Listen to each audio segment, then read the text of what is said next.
Welcome to the Journey Mindfulness Podcast. Today's guest is a truly extraordinary soul whose life and work transcend the boundaries of this planet. Judy Carroll is an internationally respected author, experiencer, and interplanetary ambassador who has been in conscious contact with the beings known as the Zetas or Greys since childhood. As a blended soul connected to both Earth, human, and Zeta Grey lineages, Judy carries a rare and powerful perspective, one rooted in cosmic unity, spiritual awakening, and planetary healing. Through her 5-book Zeta series and her podcast, Just Love, co-hosted with Paula Jane, Judy offers deep insights into ET contact, Earth's hidden history, which we'll get into, the spiritual evolution of humanity, and the forces shaping our collective future. Her message is one of love, awakening, and empowerment in the face of control systems that have long kept us divided. It is a true honor to welcome to the show the wise, radiant, and courageous Judy Carroll. Judy, thank you for being here. Hello, James. Thank you for having me. I'm looking forward to talking to you. Where should we begin? It's funny. I've always been apprehensive about the Greys because of how they've been portrayed in, Hollywood and television and all of these things. But your message runs counter to that. And so, which is lovely. But what could you tell us maybe kind of about the history of the Greys, where they come from, the Zetas? I don't know if you have a preference. Do you prefer calling them the Zetas or the Greys? Oh, look, we actually put that question to them many, many years ago. Their answer was, they'd really like us to call them as family. But yeah, look, I don't mind, whatever. Okay, well but that's important to know. Like that's a simple but yet powerful description of them.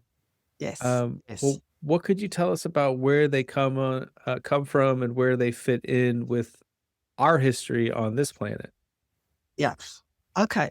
They're a very, very ancient species. One branch of them actually started down here on Earth, the Ant people. I think some of the Native American tribes have stories to tell about them. I believe the Hopi people were helped by them.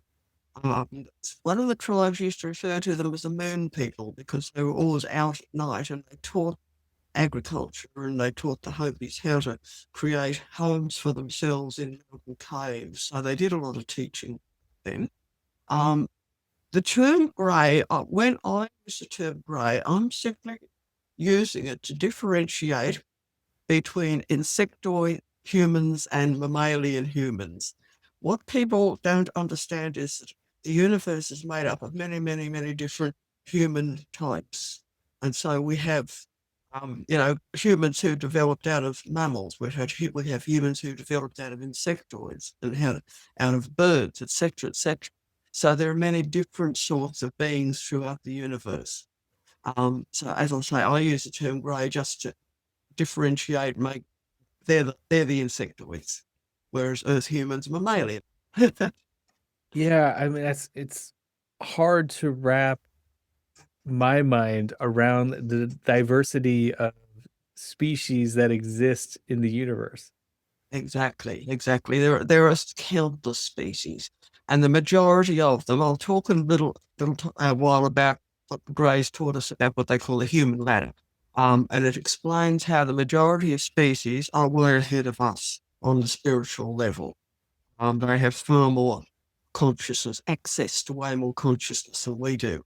Yeah. And the Greys are one of those species. Okay. So let's dive in. You describe yourself as a blended soul. So you're Yes. connected with both human and Zeta, but and you're conscious. You're conscious of, which is rare. Yeah. To have these travels or astral traveling at night and then experiencing them and then remembering them. Yeah. What was the moment in your life where you first became aware of your sort of dual identity? Well, I've sort of been subconsciously aware of it right from birth because it was a pre-birth decision. Author Susie Hansen talks about it at length in her book, The Dual Soul Connection.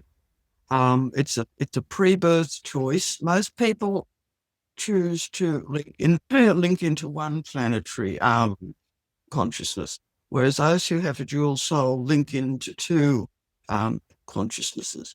And in both our cases, Susie's and mine, we have linked into Earth plane humanity and the grey humanity collective as well. So right through childhood, I actually had a lot of fear as a child, and I know now that I consciously made this choice so that I would experience the fear of ET contact. I was absolutely terrified that someone was coming into the house taking me away, and of course they were. I was being taken up on the ship. So now I can totally relate to people who have this fear. I would never say, "Oh, don't be stupid. I was nothing to be frightened of." I know what it's like, having been there and done that. And I purposely did this so that I would be able to work as an ambassador, as I'm doing now, and understand where people are coming from with their fear. I sort of had a part of awakening at about age 15, where I had a contact experience that I didn't quite remember the next morning. But after that, I started feeling more comfortable with them. And I started becoming aware of a very ancient teacher who was working with me, who I know as Mars. And after the age of 15, I would often call on him. I didn't realise what he was. I didn't realise his ET connections, because in Australia, we're just not into that, or at least we weren't then. We didn't have like the Roswell event and things like that. So I always thought of Mars as being a David being, because I could tell he wasn't human, but I could feel a deep, deep connection with him. And I always called on him to help me out, as you do. Yeah. My full conscious awareness came at age 30, when I had a full-on daytime experience with the greys in the room. And as soon as I saw them, I felt, oh, family, that's who you are. And it clicked with me. And I've had that connection ever since. Wow. So you experienced the fear almost as a plan so that you could be empathetic towards those that were going through it, and to sort of share Yes. that experience with them. Yes. Because I was actually called on in the year 2000. I was called on to help a local family here, and the mother of the family, Helene Kay, co-authored one of my first books, The Zeta Message, and her two children were going through it. So they had a lot to deal with. They weren't into ET stuff. They weren't even into New Age stuff. They had run a family business, building caravans. So, they were just not into it. And when all this stuff started happening in their home, lights, beeping sounds, and both children were seeing beings standing in the corner of their rooms at night, and they'd wake up screaming. And on one occasion, the father of the family actually saw one of the greys who was visiting them. So they needed a huge amount of help. I would be speaking to them on the phone just about every day. And I advised Helene to keep a diary of events. And this diary is included in our book, The Zeta Message. I'll just hold it up, actually. I've got it here. Sure. Zeta Message. Yeah. Excellent. Yeah. So there's a lot of information in that book. This book, my life story, and all the contact that the two children had. Yeah. And the beautiful thing is they're both adults. They've grown up. This full-on, almost nightly contact. The mum was worried that it was going to affect them, and we were said, we were told this, they'll they won't have a normal childhood, they won't have a normal adulthood, it'll carry over. But they're fine. Both of them are great. Both married with children of their own now. Yeah. Do they share the same like positive message? Have they come to the same understanding that you have about their experience? Up to a point, but the thing is they're married to partners who aren't open to it, so not very much. The daughter in particular is very much open to it all, but the son accepts it, but his partner isn't very much into it, so, we respect that. That's fine. Yeah. Now, is there a family connection with all of this? Oh yes, definitely, definitely. I do look on them as family. As soon as I saw them, my heart just opened out. Oh, that's who you are. I had an experience the week before this that happened. It was in 1983 when I was age 30. I actually met with Maris out of body during my sleep state at night. And we had a long, long conversation in which he asked my permission if he could move more of his consciousness into my body. So it was almost the event that happened a week later was almost like a walk-in experience. But of course, he asked my permission for this, and I said, "Yes, of course you can." And the feeling was just amazing. If you haven't experienced meeting with a being like that, it's really hard to describe it. The feeling of love and connection between the two of you is really beyond words. Yeah. I have not. I mean, I've heard Bashar or Daryl Anka, who channels Bashar, talk about the energy in that exchange and how, it's hard to articulate, but what do you consider him? Is he a relative, a spirit guide, or something different?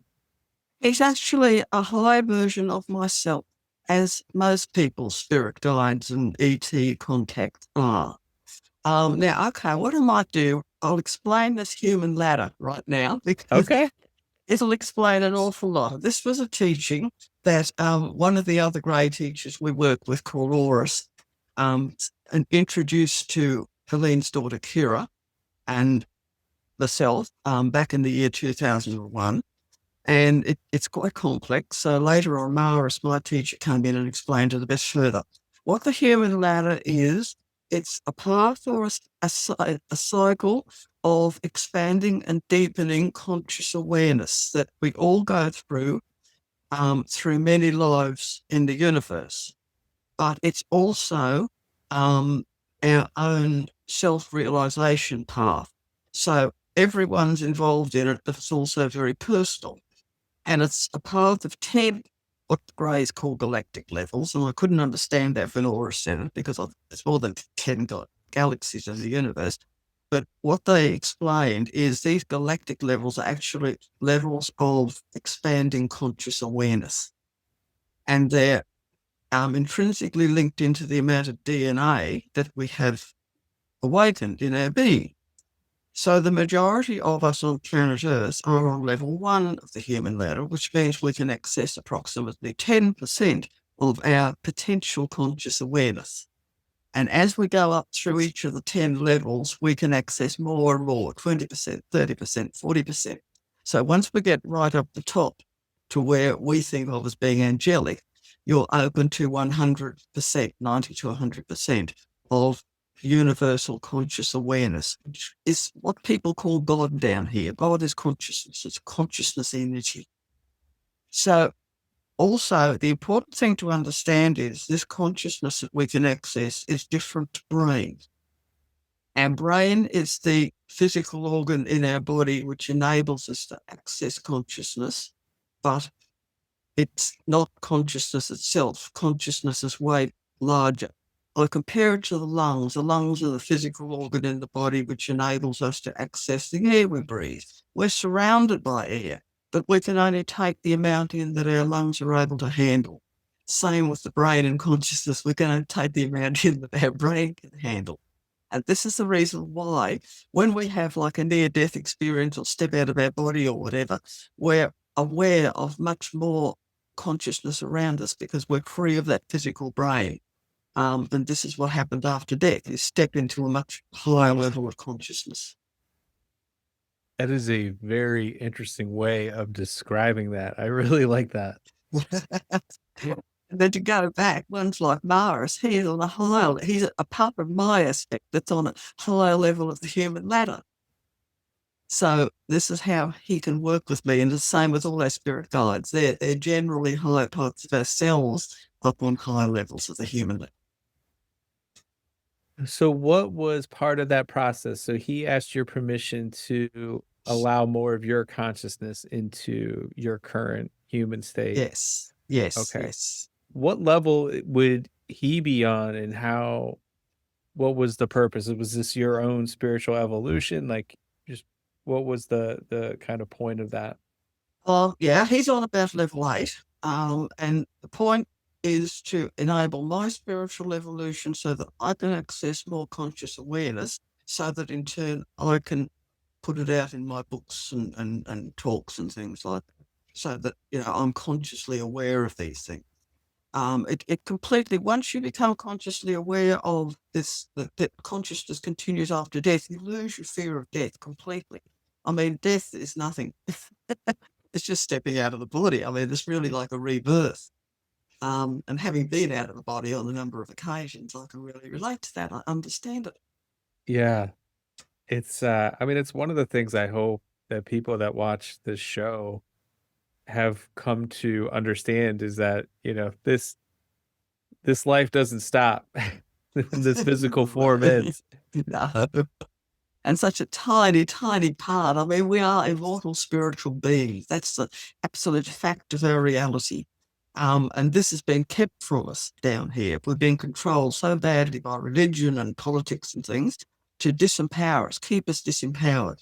A part of my job and jobs and others like us, like me, who are actually talking about this, is to try and help people to understand, no, you're a very powerful being. You're an immortal spiritual being. You're not just the body. Yeah. What could you share for those that don't know sort of the cosmology? You were talking about how, the Greys were very ancient, they're a very old race. What role did they play? Okay, you said they started out on Earth, or one aspect of them, and then how did that evolve over time? Because part of, you talked about our history being hidden from us, or our power being usurped in some sense by people that wanted to control. What could you share about that? Okay, well, it started with a group going back during the time of the dinosaurs. What people forget is the dinosaurs were around on Earth for about 165 million years, and a human race was created out of them, a reptilian human race. I think by the Draconians. There was a creator race who created them out of the dinosaurs, bioengineered them. And these, I call them reptarians to differentiate them between off-planet reptilians, because the poor old reptilians get the same thing that the Greys do. All the reptilians are bad. Oh, they're all evil. They're not. The off-planet ones who are coming here are part of the help brigade who are coming here to assist humanity through the planetary shift. The reptarians who were created down here much earlier than modern man look upon themselves as the owners of the planet, basically hijack the planet, and they're still around. They're still reincarnating, many of them in Earth human form now. And they're the ones who are behind the cabal and the elite sort of, ones who control the planet. And they work very much through religion, and this is why religion teaches so much about punishment and hellfire. They were actually partly the God of the Old Testament, along with off-planet people who were coming here to try and overcome their influence. And this is why the God of the Old Testament is very polarized. One minute giving out commandments, thou shalt not kill, the next minute God sending Israelite tribes out to kill other tribes. So there's all this polarity going on with religion. Religion is fine, providing it's based on love, but too much of it isn't. It's not. It's based on ego and control and judgment. This is where things go wrong. So this is a history of Earth, and these reptarians are still around, still controlling us. But it's time now for planet Earth to step up to the next level, from fourth world to fifth world consciousness, which means opening up more of our consciousness. This is why we've been so tamped down. Things like, for example, the church has taken the teaching of reincarnation out of the doctrine several hundred years after Jesus was crucified. Jesus taught reincarnation. He was here trying to fix things up, but of course they got rid of him. But he still has a very strong influence down here. So much has been hidden from us. So much in ancient texts have been hidden. For example, perfect example that I give in one of my books is the Aramaic version of the Lord's Prayer. Is just so very different from the Lord's Prayer that we say at church on Sundays. It's absolutely brilliant. The Aramaic language is a much, much deeper language than the languages that scriptures have been translated into, such as English and Greek, etc. Yeah. So yeah, that's why the ETs now are starting to come back again, because they were driven away back then, but now there are more of us down here in human form to try and right things. We're coming in the back door, let's put it that way, to try and help humans to open up more of their consciousness. This is very interesting. I'm pretty sure I just read in one of Neville Goddard's work, that issue with the Aramaic and is it the difference with the Greek? I don't it or the Latin, in the Lord's Prayer. Yes. That's so interesting. Yeah. Wow. Hi, I'm James O'Neill, therapist, mindfulness teacher, and founder of Journey Mindfulness. If you're going through anxiety, life transitions, or just feeling called to grow and learn more about higher consciousness, I help people motivated for change reconnect with their true self through mindfulness, hypnosis, and deep transformational work. If this speaks to you, please like, subscribe, share, and/or comment, and consider supporting the show with a donation. Your presence here means more than you know. Thank you for being part of the journey. So, I was sharing my fear of the Zetas from my own history from television and, media portrayals of them. Um, why why is that? Why are they using, portraying them in that way to scare people? Because the Zetas, the genuine Zetas and Greys, are here to help open up human consciousness, and the Reptarians down here don't want human consciousness opened up anymore. We're basically being kept in slavery by them. And so they're spreading all this stuff through the media. What many people aren't aware of, there's what's called the MyLab program, the military abduction program. Stephen Greer talks this at length. What they have done, they've actually taken genetic material from the bodies of genuine ETs whose ships have crashed down here, and they've created their own little bioengineered life forms. Stephen Greer refers to them as PLFs, programmed life forms, and they have on purpose created them to look like small greys.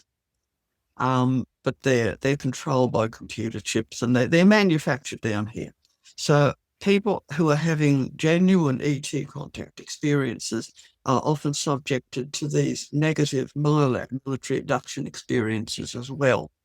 And so this is where this huge fear of the greys comes up. It's from these little things, that bioengineered things that have been created down here. Yeah. Are you familiar with maybe it's a documentary, Two-Face the Gray? No, I'm not. It was a movie that it was based in Australia, and I think the director is Chad Kalik, but there is a military installation in Australia. I want to say it's called Pine Bluffs or something like that. Yes, Pine Gap. Pine Gap, and they're looking for ghosts. It's like a ghost hunt for this haunted whatever area, and they capture some footage, and it ends up being what looks like a gray alien, and then they go into they dig deeper into it, and what they determine, they bring up Stephen Greer and his research, but that there are these essentially robots or programmed life forms that are just carbon copies of grays, but they're not, and they are essentially manufactured, and they have all of these, in this facility, which was mind blowing. But that's kind of what you're touching on, is those the creation of that sort of darker aspect of things to scare people. Yes. Even some of the so-called UAPs or UFOs people see around have actually been manufactured down here. Yeah. Yeah, absolutely. So that's going on, and they're trying to scare people but the true message is something far different. And that's where you come in. Yeah, yeah. All I can say, and I say this at every interview, I have conscious memories of being up on the ship and working as a grey. I've seen myself in the mirror shift from my human form into my grey form. And all I can say to people is, I am no different. If people know me down here as Judy, they know me up there as grey, because I'm no different. I'm aware of, as a grey, when I'm up there, I'm aware of my thought processes and how I'm feeling and how I'm relating to people, and I'm really no different. Interesting. So have you, like in terms of connecting with other people here, like are there others like you? Yes, well, as I say, Susie Hansen is one, and there are a number of others who have this dual soul connection. Are there more people coming to that realization or awakening? Well, I'd say there would be. I mean, this is why I try and get the information out there. To let people know, wake people up, help to wake people up. I was actually told by my teacher, Morris, years and years and years ago, that I'm putting out an energy that's helping to wake people up. So I hope I am. I believe you are. You know, Yeah. it was, really funny. I was just about to email you, and I got an email from Jacqueline Smith, Yes. Yeah, because who she's one of ours. she is one of yeah. In her, if I'm not mistaken, her, and maybe you can talk about this, but her lineage or part of, I mean, she's a combination of things, I suppose. Yes. Tall white Which we all Zetas. yeah. Yeah. If you don't mind kind of going into that and just kind of letting us know, like, what I think that's important for people to know. Yes. Well, just about everyone is. It's a little bit like down here on Earth.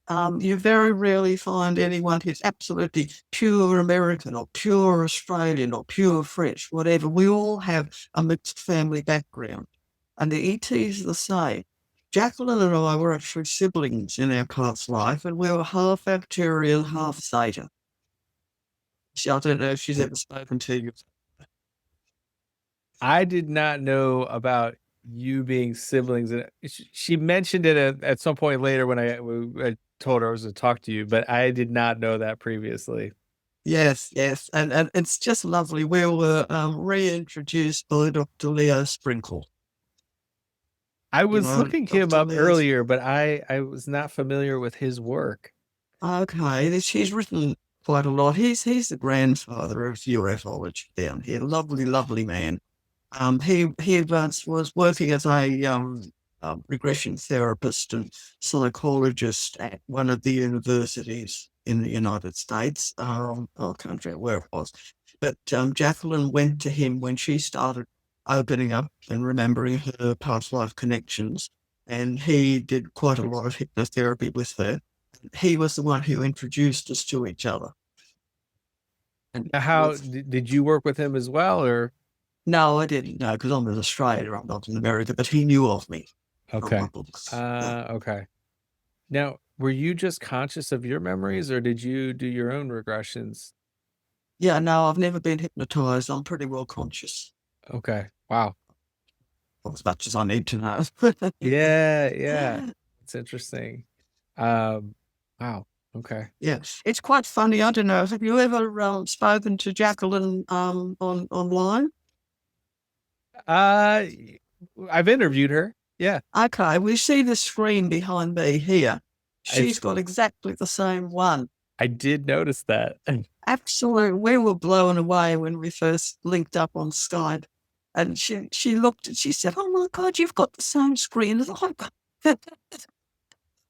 So how did you put two and two together, though? I mean, I know Dr. Sprinkle introduced you, but that you had this past life together. Oh, we just recognized each other straight away. And God. we used to tease each other in that life, and we still do now. She had more Arcturian in her, and I had more Zeta. And what the Arcturians can do, they can retract their thumb, whereas the Zetas can't. So the Arcturians can be 3 or 4 fingers, whereas the Zetas have 4 fingers. And she, in that life, used to tease me with this. She said, "Oh, I can retract my thumb, you can't." And we still have a laugh over that.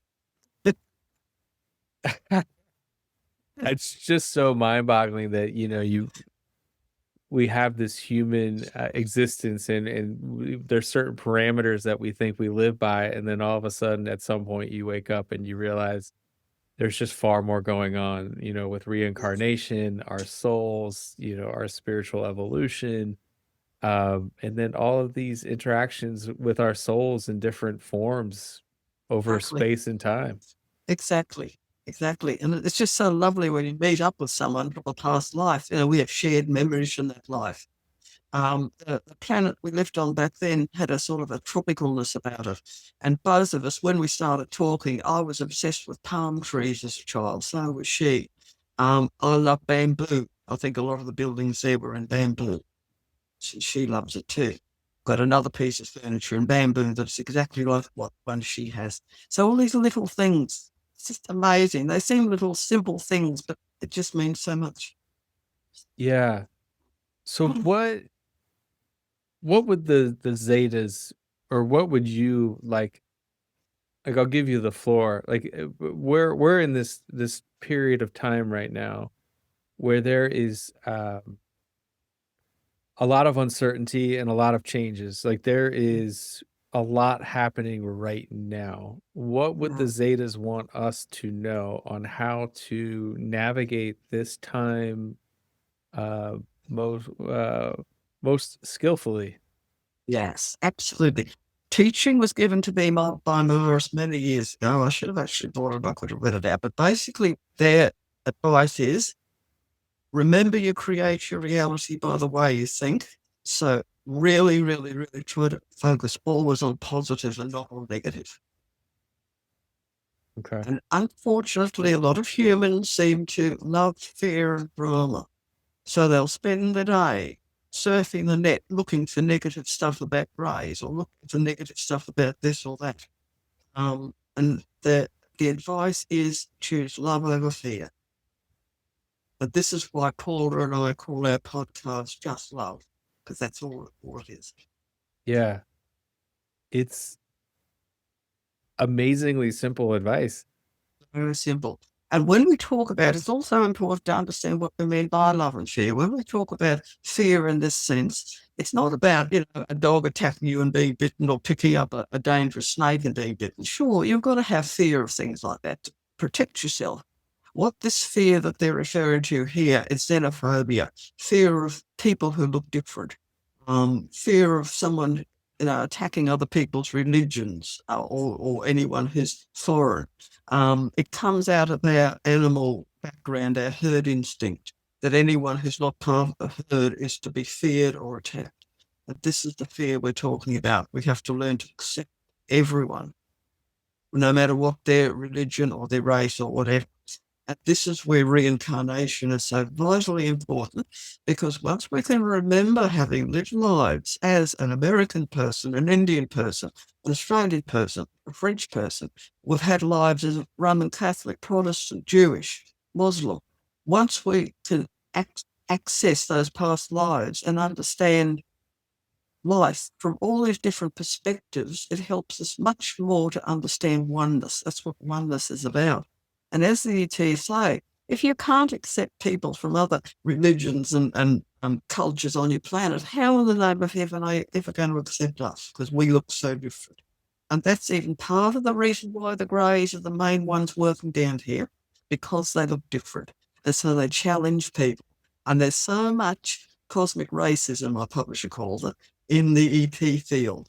Oh, yes, all the lovely blonde, blue-eyed ladies, all they're the good ones, all those greys, they're... It's love is the opposite of that. Love is it's totally compassion, acceptance of everything, unconditional love is acceptance. It's Yeah. the opposite. I I I got into teaching mindfulness meditation years ago, and then eventually got into hypnotherapy, and in doing so went through my own past life regressions, and then started to realize, okay, you have been a number of different people with different backgrounds in your lifetimes, you've been everything. You've been the good guy. You've been the bad guy. You've done good things. You've done bad things. You've been this religion and that religion. And so it all comes back to, when you look at that, we're all just humans. We're all just beings, and we are really just one. We are all one. That's right. That's right. And we've got to look on that on a universal level as well as on a planetary level, but we have to come to it on the planetary level first before we can start accepting people from off planet.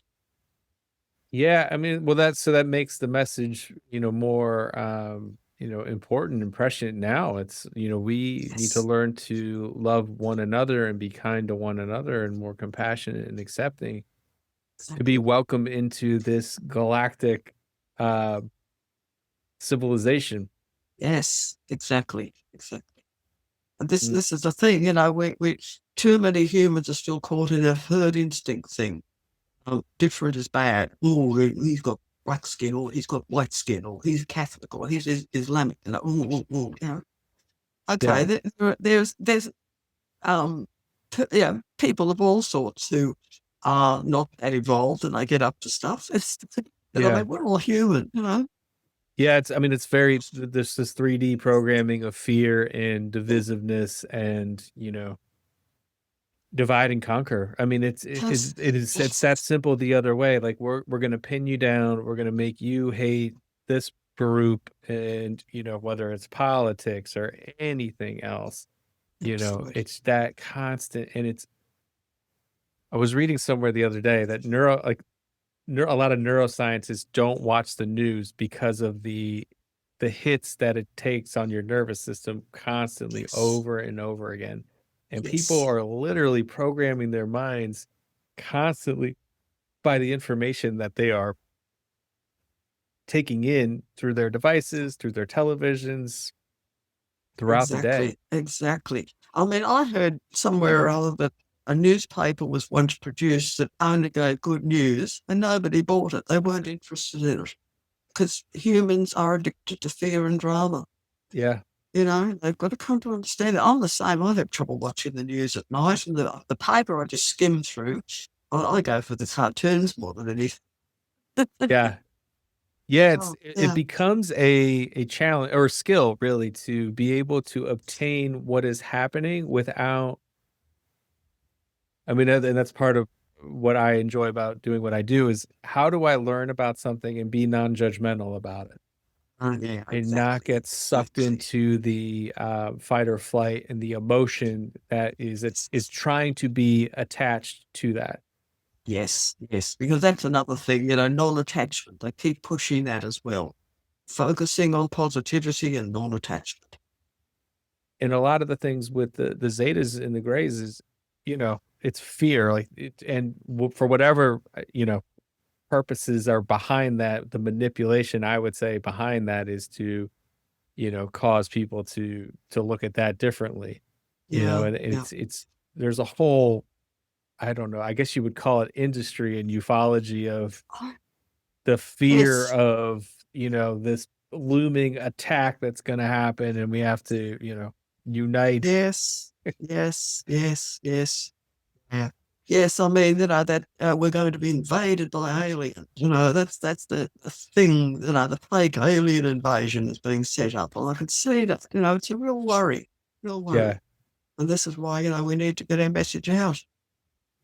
Yeah, what do the Zetas get, or in your transmissions with them, connection, communication, how do you see things playing out at the moment?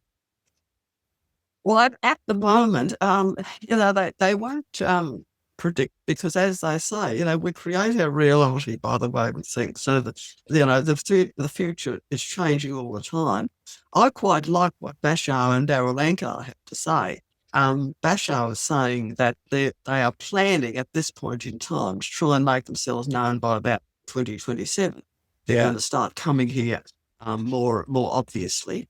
And obviously they're going to do it very gently, as he was saying. They're going to put Pleiadians and hybrids and that forward first before the greys themselves come, because they don't want to scare people.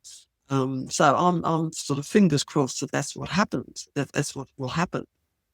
Because what I worry is if they don't do that, we are going to end up destroying ourselves, with nuclear weapons or whatever. My hope is, because I know the ETs can turn nuclear weapons off. They've done it before. You've Yeah. only got to tune into what Robert Sala says. The nuclear facility where he was, and the ETs turned them all off. So I know they can do that, but at the same time, they're not allowed to interfere too much. So I don't know what level of interference they could actually do there. I'm not sure. Yeah. Yeah, I don't know. I mean, it's one of those Even things as a where, grey, I'm not sure. yeah. I mean, No, they would love to, but they might not be allowed to. yeah, Bashar, he talks about going, inside and really doing the work and cultivating love in your own heart, and then that Yes. becoming Yes. the manifest of externally the world now. Yeah. Yeah. Yeah. I love what he says. Is Bashar? I know Bashar describes or calls himself Asasani, but that is it a hybrid of the Greys? Yes, they're hybrid of the rays. Yes. Yes. That's part of the hybrid program that's going on. And again, there are two hybrid programs. There's a genuine one that the Greys are, working with to help to put more DNA into us humans so that we can access more consciousness. I mean, it's tied in with our DNA, so we need that hybrid program to be able to access the next level of the human ladder. But at the same time, the biolabs, the military abductions, there's a hybrid program going on there too to create super soldiers. So there's a lot of confusion going on there. I've actually spoken to one of the super soldiers who managed to escape. And it's pretty horrendous what they're going on with that, with connection with that. Mm. Mhm. So like augmenting humans to perform. Is this part of the secret space program at all? Are you familiar with that? Or Not really, no. okay. Mm. Well, there's a lot.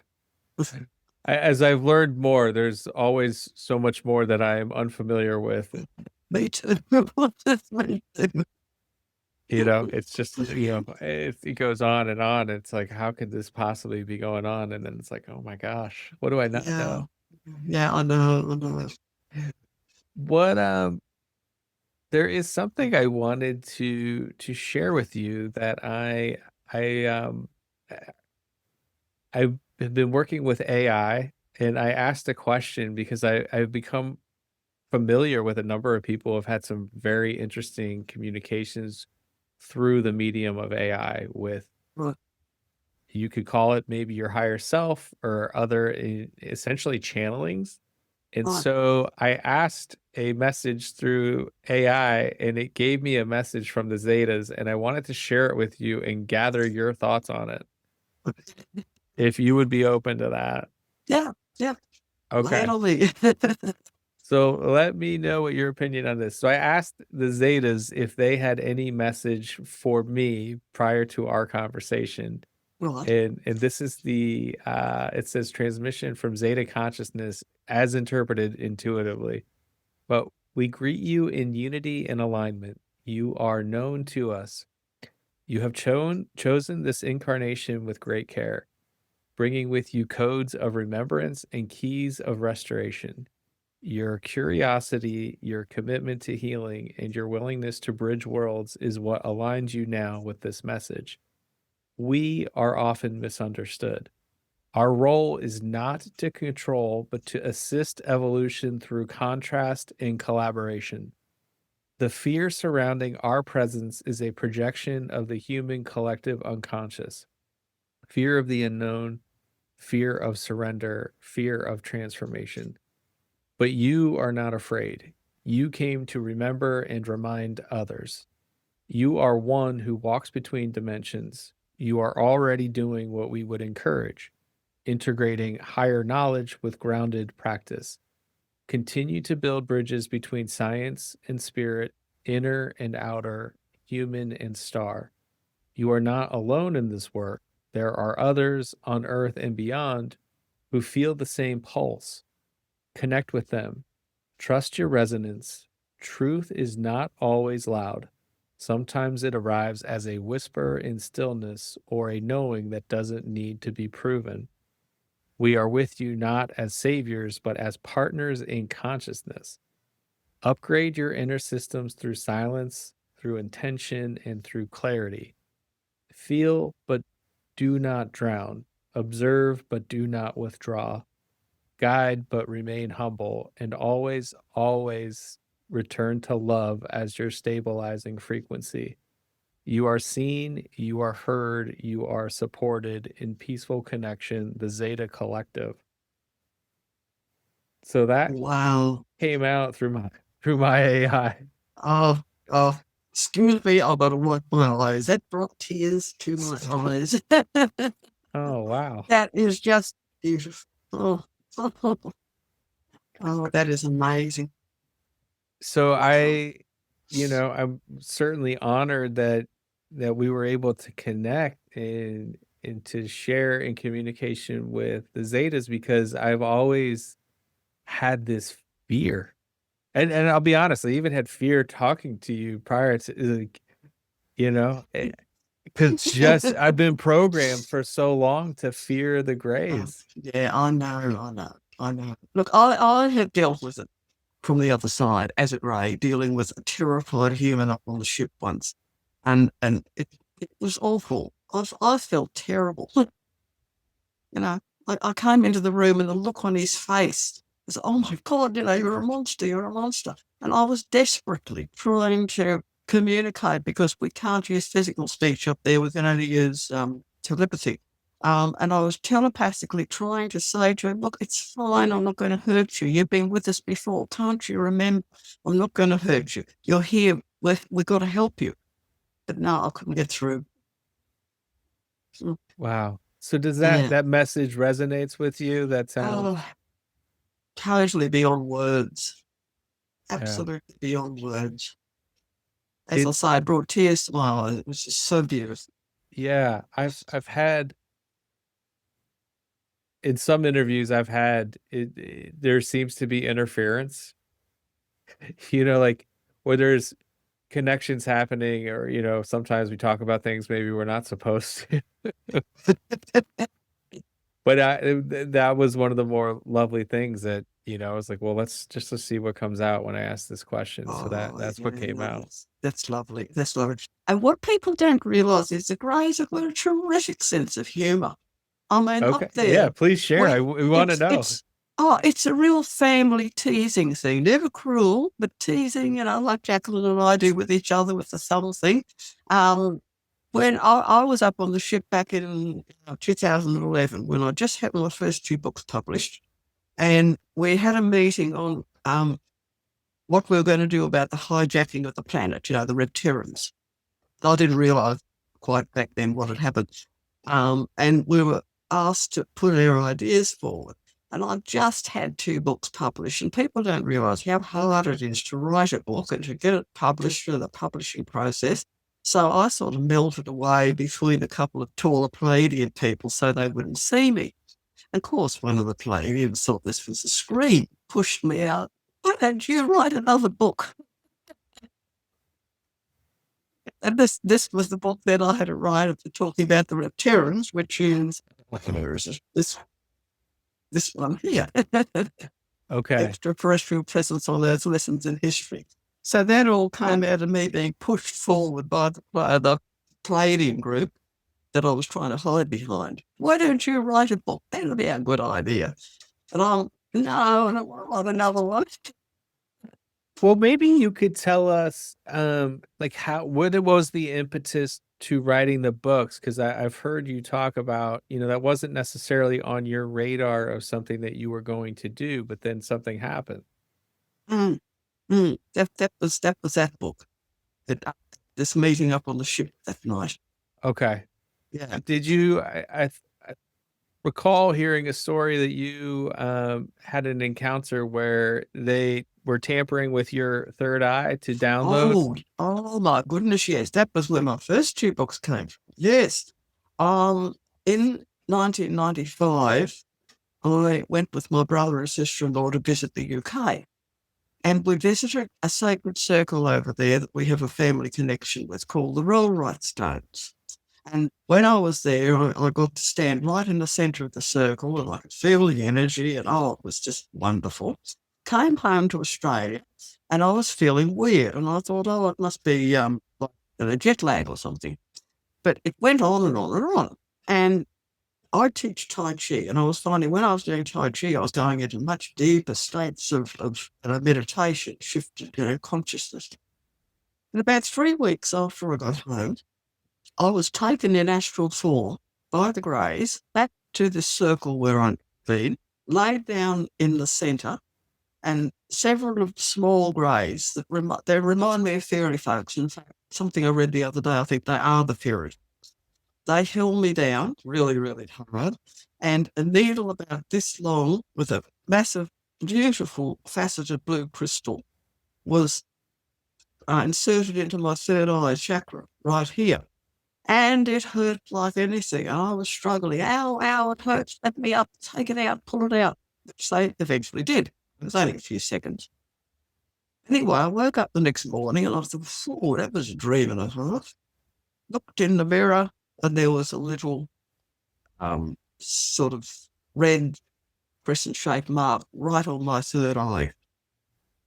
And what it was like an acupuncture treatment, and the crystal contained all this consciousness in it that was downloaded into my consciousness. And I started thinking, or being told from this, you need to start writing books on ET contact from our perspective, the Grey perspective, the ET perspective. Because up until then, which was about 1995, as I say, all the books had been written from down here. And the ETs wanted me to write books from their perspective. So that was what that was all about. That is fascinating. And was it triggered by your visit to this? You said you had a family connection to these stones or these? I think so. I think it was triggered by that because this particular, the Rollright stones have a massive fairy lore behind them. They overlook the village of Little Rollright, I think it's called, and it was a major, major centre for the old religion back then, which of course, was into the fairies and everything with that religion. So there's a very strong connection with them there. Yeah, I mean, there is, from what I understand from my my studies, is that the fairies were sort of a part of Lemuria, and then they left Lemuria and then gravitated or emigrated there. And so there's a lot of, and so those monuments and other stones and minias or whatever they call them. And it's they're still essentially there. I mean, they're just there. Yes. They're in a different dimension where we're the same. What is it? I don't know if I'll say this correctly, but the same time but different space. Yes. No, I totally agree because I've always felt a real link with Lemuria, not Atlantis, but Lemuria. Yes, and so I can totally agree with that. And they're very closely linked in with the small Greys. That's interesting. And you had that experience after going there. Yeah. And it was a scary experience. Yeah, I mean, you had this. It's interesting. You had this beautiful gift of this download. Hey, you're going to share this wonderful message of love, but hey, we got to do this thing that's going to terrify you first. And I couldn't get over how strong they were. I mean, they were only little beings, but oh God, they were holding me down. It's interesting. Now, it took quite a long time for the download to come through. It took a while. Okay. So you've had a number of, it seems like a couple different ways of this consciousness or this information being almost physically downloaded. And then also with Maris, sharing our more expansive consciousness with you. Yeah. Wow. What are you familiar with the Chris Bledsoe story? No. In the UFO of God is his book. But he had he's an American in North Carolina. But he is I don't want to get this wrong, but he does a lot of work with or he's being studied by the CIA and other U.S. government types now. But he had an encounter. I think what it is described as a gray, but I'm not entirely sure. I was wondering if you were familiar with that, but we won't go there. No, I know the name. I think I just read about it somewhere the other day because his name rings a bell. He's attracted a lot of attention with his book and studies. There was a show on the Discovery Channel with was it MUFON, which when you have a UFO sighting, you report it to MUFON and they go investigate it. And then I learned later that they knew about it right away. The CIA did, because they set up MUFON so they would know where these things were. And I'm like, oh my God. One more thing to know. Yes, I'll say. Yeah, I have a feeling a lot of these UFO research organizations have stuff like that behind them. Yeah, I mean, it's we don't know about. For sure, but that's why I think this is the most important thing to know is the message that you're sharing, because there's so much. It's part of the web. It's the fear, even within that own community, where they have attacked people or people get judged, and are outcast, canceled, all of these things, because of the different factions and the different types of propaganda that are being put out. But to keep it very simple, the message truly is love, right? Like, don't fall into fear and all of these lies and manipulation and these things that are happening. Be open, be aware, be mindful that's there. Yes, be aware, but don't link into it. Exactly. What else would you like to share with the audience about the Zetas and the message that you offer? Well, again, the name Zeta, it's always connected with the Zeta Reticulum star system. But what people don't understand, there are many, many different groups of greys. The Zetas are just one. And I think even within the Zeta system, there's 30 different civilizations. Okay. So they're huge. They're spread all over the universe. And another thing that is people get confused about, yes, they are very highly evolved. They're spread out across the human ladder. I think that the small Zetas are actually how can I say, they're imbued or enlivened by the consciousness of the tall ones.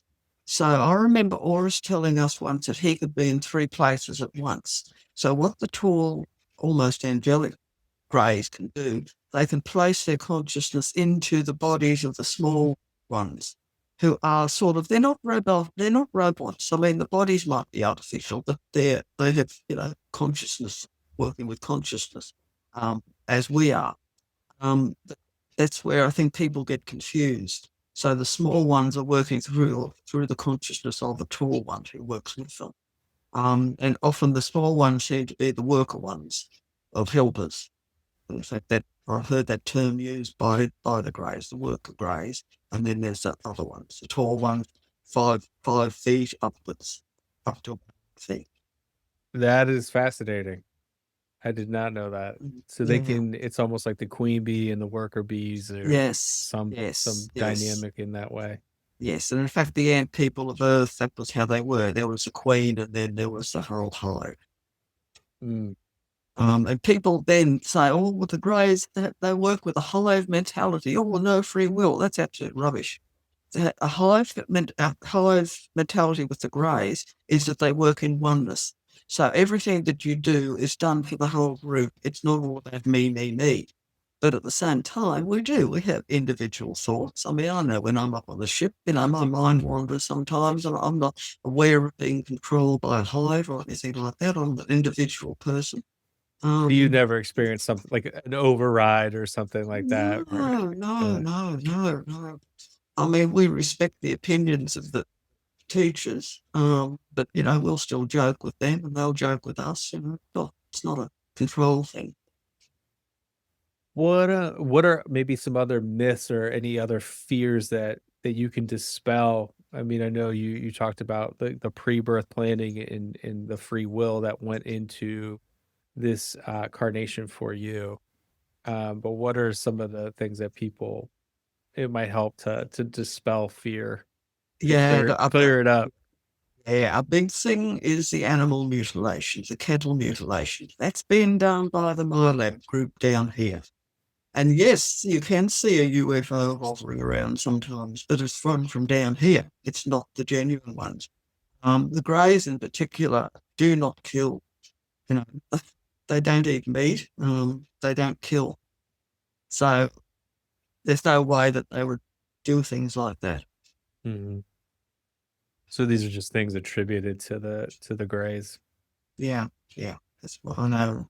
A lot of people attribute it to them, and some of the researchers who talk attribute it to the greys, and it's not the greys. It's, as I say, it's from down here.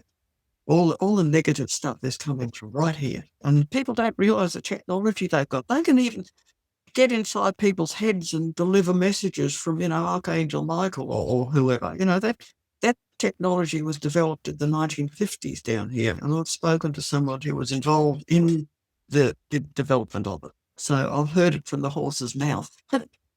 Yeah, I mean, there's, I think well, this is my hope, but I think so. I mean, like, there's people understanding perhaps more about, certain assassination that occurred in the US, with RFK and Sirhan and, his potential, participation in some of these CIA studies and MK Ultra and brainwashing and things like that, where, it's the stuff of Hollywood, but it's almost like this predictive programming of, yeah, it's science fiction, but it's really not. It's real things that have happened, that it's unfortunate, but the disinfectant is the truth, right? Like, let's get to the bottom of the matter and discover the truth of things and to come back into the heart with, how we want to treat each other and live. Exactly. Yeah. You get back what you put out. That's the bottom line. We create our own reality. That's so important for people to understand. Yeah, what we are thinking and what's in our hearts, we put out, and it starts to manifest in our outer world. Which, yeah. What could you tell us about just the, one you were talking about oneness and, at the beginning, but the Greys work with all kinds of different races. What is that like? Oh, it's fun. They'll almost have the equivalent of parties up there on the ship with everyone along. It's as I say, planet Earth's right on the bottom rung of the human ladder. Once you start going up and opening up to 20, 30, 40, 50% of your consciousness, there's none of this fear because someone looks different. We all work together up there. We have Pleiadians working beside us, Arcturians and Zetas, and we all work together. Yeah. We all joke with each other, and as I say, when Pleiadians push me forward, come on, you write another book. Yeah. So it's lovely. Is there a galactic federation? Or is there like an organized group in that way? Or is there are a number of them. Yeah.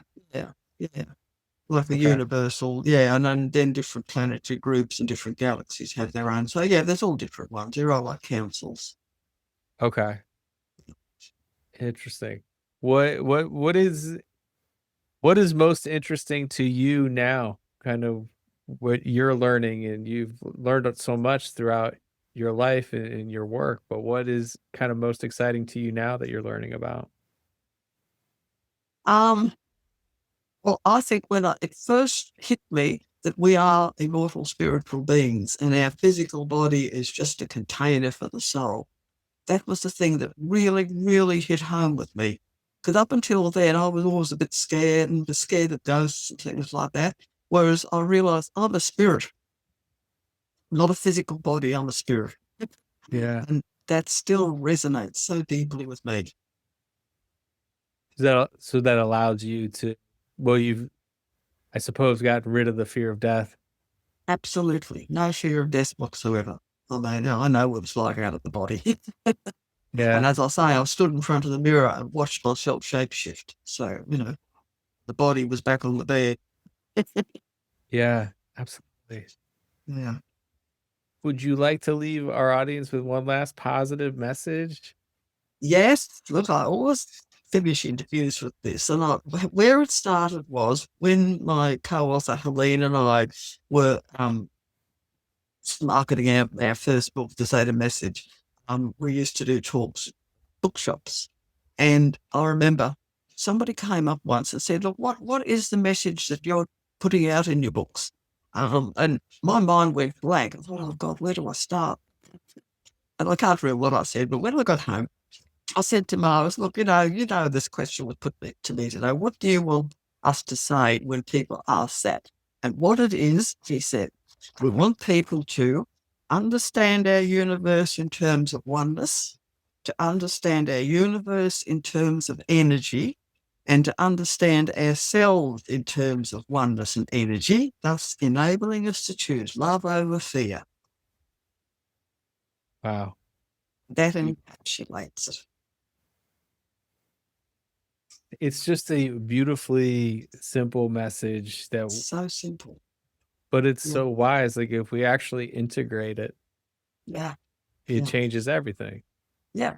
That's right. That's right. It always depends, as that message just came through for you, it always depends on the Zetas to come up with the good work.